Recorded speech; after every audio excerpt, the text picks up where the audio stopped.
నేటి దిన వాక్య ధ్యానం కొరకు మీకా గ్రంథం మొదటి అధ్యాయం. ఈ మీకా గ్రంథం గురించిన కొద్దిపాటి పరిచయాన్ని మీకు తెలియచేస్తాను. మీకా గాతు అనేటువంటి నగర సమీపాన ఉన్నటువంటి మెరేషాతు గ్రామస్తుడు. ఈ యొక్క మీకా సామాజిక నీతి న్యాయాల విషయం ఆసక్తి కలిగి ఉన్న ప్రవక్త, పేదల పక్షంగా నిలిచిన వ్యక్తి. మీకాయా అనే పేరు సంక్షేమ రూపం. మీకాయా అంటే యెహోవా వంటి వాడు ఎవడు. ఇర్మియా గ్రంథం 26వ అధ్యాయము 18వ వచనంలో మీకా గూర్చిన ప్రస్తావన కూడా ఉంది. ఈ యొక్క మీకా గ్రంథం రాసింది సుమారు క్రీస్తు పూర్వం 700 సంవత్సరాలు. ఎందుకు రాయబడింది అనంటే, ప్రజల దుష్టత్వం, దేవుని తీర్పు, రాబోయే దేవుని యొక్క రాజ్యం, నిజమైన భక్తి, ఒక వ్యక్తి జీవిత విధానంలో పవిత్రతను, న్యాయ నీతిని కలిగిస్తుందని ఈ పుస్తకం యేసుక్రీస్తును గూర్చిన భవిష్యత్తు వాక్కులు కూడా తెలియజేస్తుంది. ఆయన జన్మస్థలం గురించి 700 సంవత్సరాల క్రితమే ఇందులో రాయబడింది. 5వ అధ్యాయం 2వ వచనంలో ఆ మాట కనబడుతుంది. ఆయన రాజ్య పరిపాలన గురించిన వివరాలు కూడా ఉన్నాయి. 4వ అధ్యాయం 1 నుంచి 8 వచనాలు చదివితే ఆ విషయాలు మనకి అర్థమవుతాయి. ఈరోజు ఈ మీకా గ్రంథం మొదటి అధ్యాయంలో యోతాం, ఆహాజు, హిజ్కియా అనేటువంటి యోధా రాజులు ఆ రాజ్యాన్ని పరిపాలన చేస్తున్న కాలంలో ఈ మీకాతో ప్రభువు మాట్లాడాడు. షోమ్రోను గురించి, యెరూషలేము గురించి కొన్ని విషయాలు దర్శనం రీతిగా ఆయన తెలియచేయడం జరిగింది. దేవుడు ఎవరికైనా ఏదైనా చెప్పాలి అని అనుకుంటే ఏదో రీతిగా తప్పకుండా చెప్తాడు. కొంతమంది అంతరంగంలో ఆ యొక్క మాటను గమనించి ఉండొచ్చు, లేకపోతే ఎవరి ద్వారానైనా దేవుడు ఆ విషయాలు తెలియచేయచ్చు, లేకపోతే డైరెక్ట్గా ఆయనే మాట్లాడొచ్చు, లేకపోతే దర్శనమిచ్చో కల్లోనో అని ఏదో విధంగా ఎవరితోనైతే మాట్లాడాలనుకుంటున్నాడో వారితో మాట్లాడతాడు. ఇది దేవునికున్న గొప్పతనం. ఈరోజు ఈ మాటలు వింటున్నారు కదా, ఒకవేళ దేవుడు నీతో మాట్లాడాలి అని అనుకుంటే నేను ప్రకటిస్తున్న ఈ మాటల్లో కూడా ఆయన మాట్లాడగలడు. ఆయన మాట్లాడే దేవుడు ఎవరితో ఎప్పుడు ఎలాగో మాట్లాడుతాడో ఆయన ఇష్టం. సమస్తమును కూడా ఆయన స్వాధీనంలోనే ఉంది. ఈ చిన్న ప్రవక్తలు అనబడిన వారిలో ఈ మీకా గారు కూడా ఒకరు. ఈయనకు దేవుడు దర్శనమిచ్చి మాట్లాడుతూ, ప్రజలారా అందరూ వినండి అంటున్నాడు. ఇది కేవలం ఇశ్రాయేలు యూదా రాజ్యానికి మాత్రమే చెప్తున్న మాటలు కాదు, వారికి చెప్తున్న మాటలు యావత్తు ప్రపంచం అంతా కూడా వినమని ప్రభు చెప్తున్నాడు. యెషయా గ్రంథం 1వ అధ్యాయం 2వ వచనం చదివితే, ఆకాశము ఆలకించు, భూమి చెవియొగ్గు అన్నాడు. అది ఆయన ప్రజలతో మాట్లాడుతూ ఉంటున్న మాటలు యావత్తు ఆకాశానికి భూమికి చెప్తూ మీరు నా మాట వినండి అంటున్నాడు. అంటే దేవుడు తన ప్రజల పాపాల గురించి మాట్లాడుతున్నప్పుడు లోకరాజ్యాలన్నిటినీ కూడా వ్యతిరేకంగా సాక్ష్యం చెబుతున్నాడని, అవి కూడా ఒక రోజున సాక్ష్యం చెప్పాల్సి ఉంటుందని వాటన్నిటికీ వారందరికీ దేవుడు తెలియచేస్తున్నాడు. దేవుడట ఆయన ఆ స్థలాన్ని అనగా పరలోక స్థలాన్ని విడిచి రాబోతున్నాడు అంటున్నాడు. ఆయన వచ్చినప్పుడు ఏం జరుగుతాయట? భూమి మీద ఉన్నటువంటి ఎత్తైన స్థలాలు అనగా కొండలు, గుట్టలు, మెట్టలు అవన్నీ కూడా వాటి మీద నడిచొస్తాడట. అవన్నీ కూడా భయపడిపోతాయట. ఆయన పాదాలకు పర్వతాలు కరిగిపోతాయట. లోయలు చీలిపోతాయట. అలాగున ఆయన అడుగు పెట్టినప్పుడు జరుగుతుంది అని చెప్తున్నాడు. ఈ మాటలు దుర్మార్గాలు చేసే వారిని శిక్షించడానికి దేవుడు రాకడకు సూచనగా కనబడుతూ ఉన్నాయి. దేవుడు తన యొక్క ప్రజలతో మాట్లాడాలనుకుంటున్నాడు. అందుకనే యాకోబు అనేటువంటి మాట చెప్తున్నాడు. దీని అంతటికీ యాకోబు యొక్క అపరాధం కనబడుతుంది అంటున్నాడు. అంటే ఇశ్రాయేలు ఉత్తర రాజ్యం దేవునికి వ్యతిరేకంగా ఉంది. దానికి గల కారణం షోమ్రోను అని చెప్తున్నాడు. ఇశ్రాయేలు రాజధాని షోమ్రోను. దేవునికి ఆయన ధర్మశాస్త్రానికి విరుద్ధంగా ఆ దేశం చేసిన తిరుగుబాటు కుట్రకు అదే కేంద్ర స్థానమైంది.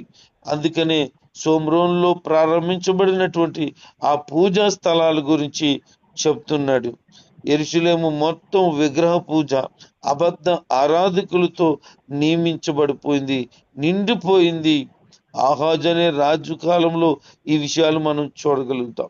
2వ రాజులు 16వ అధ్యాయము 1 నుంచి 18 వరకు చదివితే ఆ యొక్క షోమ్రోనులో జరిగిన అఘోరమైన విగ్రహ పూజ గురించి చెప్పడం జరిగింది. దేవునికి విరుద్ధమైన పని ఏంటి అనంటే మనుషుడు చేసిన చేతులతో నిర్మాణం చేసినటువంటి బొమ్మలను పూజించడం. అదే దేవుడు అని చెప్పడం ఆయనకి నిజంగా బాధ, కోపాన్ని రేపుతుంది. ఒక మనుషుడు చేసిన బొమ్మ దేవుడు ఎలా కాగలుగుతాడు? దేవుడు దేవుడే కదా, సృష్టికర్త అయిన దేవుడే దేవుడు గాని మనుషులు చేతులతో చేసిన బొమ్మలు ఎలాగున ఆ విగ్రహాలు దేవుళ్ళు కాగలరు? దేవుడు కాగలరు. దేవుడు ఒక్కడే. ఆయనే ఆకాశానికి భూమికి మధ్యవర్తిగా, పరలోకానికి భూమి మీద ఉన్న ప్రజలకు మధ్యవర్తిగా ఉన్నటువంటి ఆయన సర్వ సృష్టికర్త. ఆయనే ప్రభుని యేసు క్రీస్తు వారు. దేవుడు మీకా ద్వారా మాట్లాడుతున్నాడు. విదేశీ సైన్యాలు వస్తాయని, అవి వీరి మీదకు ప్రయోగం చేయబడుతుందని, షోమ్రోనులో ఉన్నటువంటి పరిస్థితులన్నీ కూడా పాడైపోబోతుందని, కాల్చి వేయబడబోతూ ఉందని, వారు చేసినటువంటి శారీరక క్రియలు అనగా వేశ్యత్వం వలన సంపాదించిన సొమ్మంతా కూడా అది పాడైపోతుందని, అందును బట్టి కేకలు పెట్టి విలపించే పరిస్థితి నాకు కలిగింది అని ప్రవక్త మాట్లాడుతున్నాడు. షోమ్రోను పాడైపోయింది, ఇశ్రాయేలు రాజ్యం పాడైపోయింది. ఇప్పుడు దేవుని ప్రవక్తకు వేదనేనండి, దుఃఖమే. ఎప్పుడు చూసినా నేను ఏడుస్తున్నానని చెప్పిన ప్రవక్తలే కనబడుతున్నాడు. యెషయా భక్తుడు అదే మాట్లాడతాడు, ఇర్మియా కూడా అదే మాట్లాడుతున్నాడు, యేసు ప్రభు వారు కూడా అదే మాట్లాడుతున్నాడు, ఇక్కడ మీకా కూడా అదే మాట్లాడుతున్నాడు. యెషయా తన ప్రజలను చూసి, అయ్యో మీ కొరకు నేను ఏడవలసిన పరిస్థితి వచ్చేసింది. యెషయా గ్రంథం 16వ అధ్యాయం 9 నుంచి 11 వచనాలు చదివితే, నేను ఏడుస్తున్నాను, కన్నీళ్లతో విలపిస్తున్నాను, ప్రజల దుస్థితిని బట్టి నేను ఏడవలసి వచ్చింది అంటున్నాడు ఆయన. ఎందుకు అంత విలపించాలి? దేవుని ప్రజలు దేవుని మార్గాన్ని విడిచి సొంత మార్గాలను ఎన్నుకుంటే మరి దేవుని సేవకుడుకు బాధ కలగదా? ఇర్మియా గ్రంథం 8వ అధ్యాయం 21వ వచనములో, అయ్యో నా ప్రజలు నశించిపోయిన స్థితిలో ఉన్న కారణాన్ని బట్టి నేను ఏడుస్తున్నాను అంటూ 8వ అధ్యాయం 21 మొదలుపెట్టి 9వ అధ్యాయం 1వ వచనం వరకు కూడా ఆ మాటలే చెప్తాడు.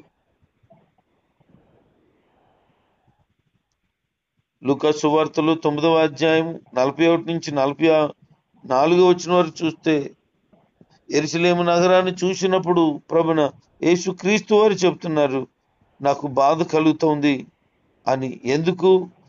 దేవుని ప్రజలైన వారే క్షేమం కలిగి ఉండవలసిన దానికి బదులుగా, దైవ మార్గాన్ని కలిగి ఉండవలసిన దానికి బదులుగా దేవునికి విరుద్ధమైన జీవితాన్ని జీవించి పాపం, అపవిత్రత, విగ్రహారాధన, లోక సంబంధమైన చాండాలములో మునిగిపోయిన పరిస్థితులు కనబడుతున్నాయి. అందుకనే యేసు క్రీస్తు ప్రభువారు కూడా అయ్యో యెరూషలేమా యెరూషలేమా, ప్రవక్తలను చంపుతూ ఉన్నదానా అని బాధపడుతున్నాడు. ఇక్కడ మీకా కూడా అదే చెప్తున్నాడు. ఇదిగో యెరూషలేము ప్రజలు షోమ్రోను పట్టణాన్ని కేంద్రంగా చేసుకొని చేస్తున్న ఆ పాపపు కృత్యాలు నేను చూస్తూ భరించలేకపోతున్నాను. ఘోరమైన శిక్ష వారికి రాబోతుంది అని చెప్పి బాధపడుతున్నాడు.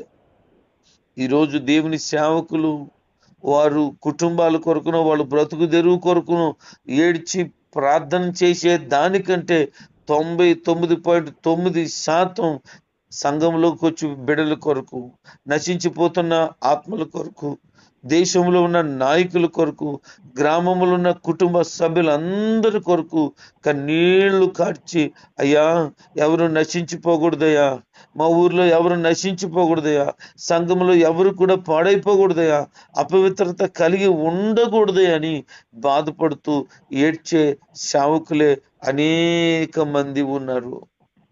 ఎందుకు? ప్రభు ఇచ్చిన భారం అది. ప్రజల క్షేమం కొరకే ప్రభు సన్నిధిలో ప్రార్థించాలనే ఆ భారమే అలాగున ప్రార్థించగోరుతూ ఉంది. నిత్యము నిత్యము నిత్యము దైవ సేవకుడు ప్రార్థనలో ఉంటే ఆ ప్రార్థన అంతా కూడా ప్రజల క్షేమము కొరకే చేస్తాడు. ఇది వాస్తవం. దైవజనుడు గుర్తించలేని వారై ఉన్నారు. ఆయన కన్నీళ్లను గుర్తుపెట్టుకోరు, ఆయన ఉండే ఉపవాసాలు గుర్తుపెట్టుకోరు, ఆయన చేసిన మోకాళ్ళ అనుభవాన్ని గుర్తుపెట్టుకోరు, అవసరం లేదని లెక్క లేనితనంగా ఉంటారు. కానీ ఈ రోజున దేవుని వాక్య విని వాక్యానుసారంగా జీవించాలనే ఆలోచన కలిగిన ప్రియ దేవుని పిల్లలరా, దైవజనుడు యొక్క ఆవేదన కేవలము ప్రజల నిమిత్తమే. మీకా ప్రవక్త కూడా అదే చెప్తున్నాడు.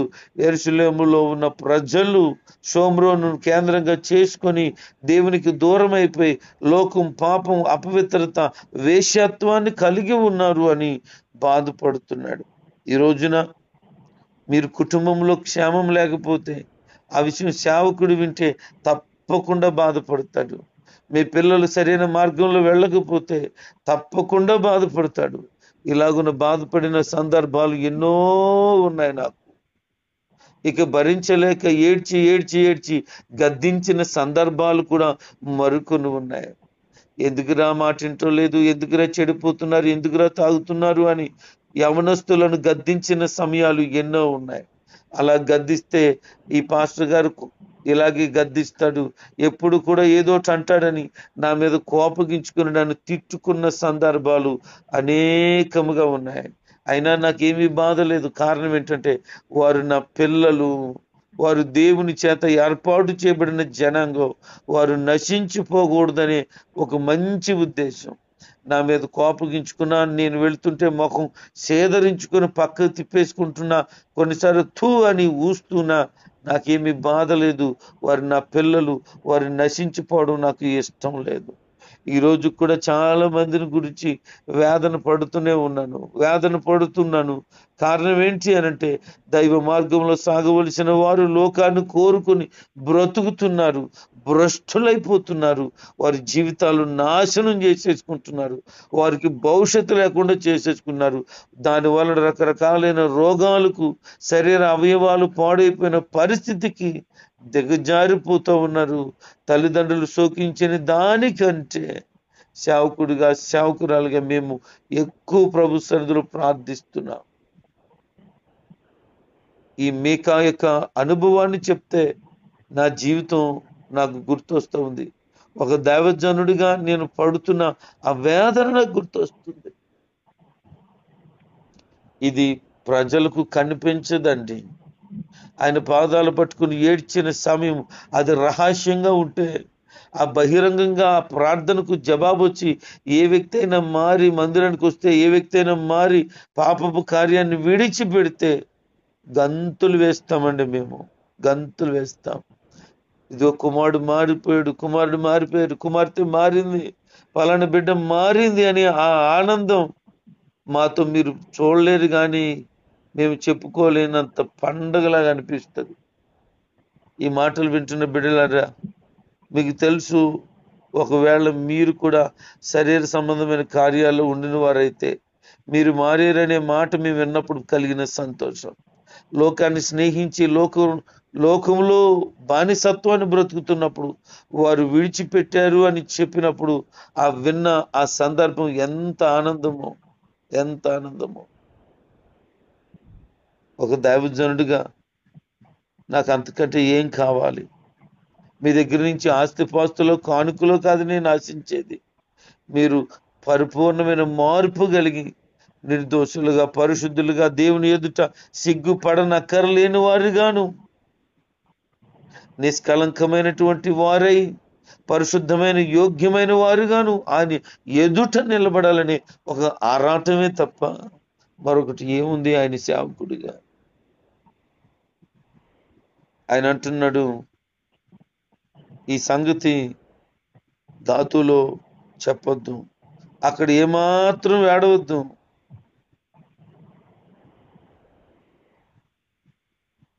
ఎందుకు? అక్కడ ఉన్న ప్రజల యొక్క స్థితిని బట్టి. షాపీరు పురవాసులకు చెప్తున్నారు, దిగంబరులై సిగ్గుపడుతూ వెళ్ళిపోండి. వారు దేవునికి విరోధమైన బ్రతుకుతూ దేవునికి బాధ కలిగించారు. అందుకే మీరు దిగంబరులై సిగ్గుపడుతూ అపజయం పాలైపోయి ఖైదీలోనికి వెళ్ళిపోబోతున్నారు. కాబట్టి మీరు వెళ్ళిపోండి, బానిసత్వ కోరల్లో చిక్కడిపోండి. కోల్పోయిన క్షేమము కారణంగా మారోతు గ్రామవాసులు కోల్పోయిన ఆ క్షేమము కారణంగా బాధ అనుభవిస్తున్నారు. ఎందుకంటే యెహోవా విపత్తు కలిగించాడు, యెరూషలేము ద్వారా అది వచ్చేసింది. అందుకనే యెరూషలేము ద్వారా కలిగిన ఆ వేదనను బట్టి వాళ్ళు బాధపడుతున్నారు. వాళ్ళ బాధను చూసి దావీదు బాధపడుతున్నాడు. లాకీష్ అనేటువంటి పట్టణ ప్రజల గురించి చెప్తున్నాడు.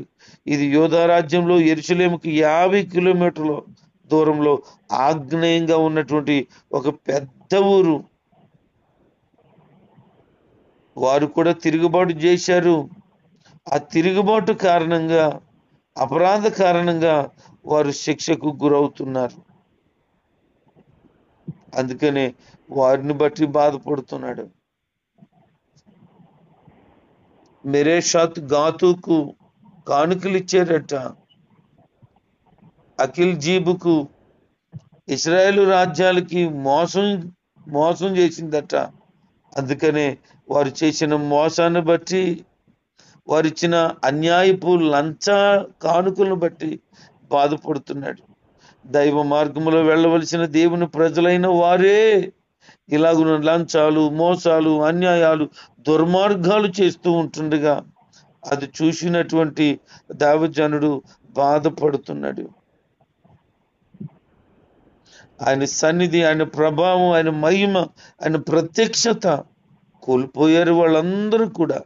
అందుకనే మరలా వారు తిరిగి రావాలని, దేవుని సన్నిధిలో ఉండాలని, పశ్చాత్తాపడండి అని, తలలు బోడు చేసుకోండి అని, మీరు విలపించండి అని, మీరు ప్రియమైన పిల్లలుగా ఉండాలి తప్ప ఆయనకి నచ్చని పిల్లలుగా వేరొక దేశం బానిసత్వంలో నింపబడి వెళ్ళిపోకూడదని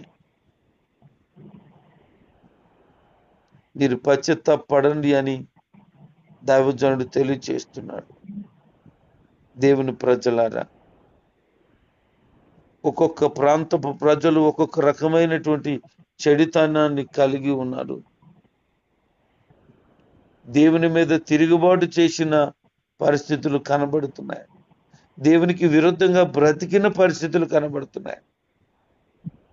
లోక సంబంధమైన ఆశల్లో మునిగిపోయిన పరిస్థితులు కనబడుతున్నాయి. ఎత్తైన స్థలాల్లో పూజలు చేసుకుంటూ, శరీర కోరికలు తీర్చుకుంటూ, కడుపు నిండా భుజిస్తూ, ఇష్టానుసారమైనటువంటి ఏర్పాట్లలో మునిగిపోతూ, పార్టీలని పేర్లు చెప్పుకొని చండాలమైన కార్యాలు చేస్తూ దేవునికి విరుద్ధంగా జీవిస్తున్న ప్రజలు, మోసం చేసిన వాళ్ళు కొంతమంది అయితే, దుర్మార్గం చేసిన వారు కొంతమంది అయితే, లంచగొండితనాన్ని కలిగిన వారు మరికొంతమంది అయితే, ఇలాగున్న రకరకాలైనటువంటి చెడుతనంలో ఆ ప్రజలు మునిగిపోయారు.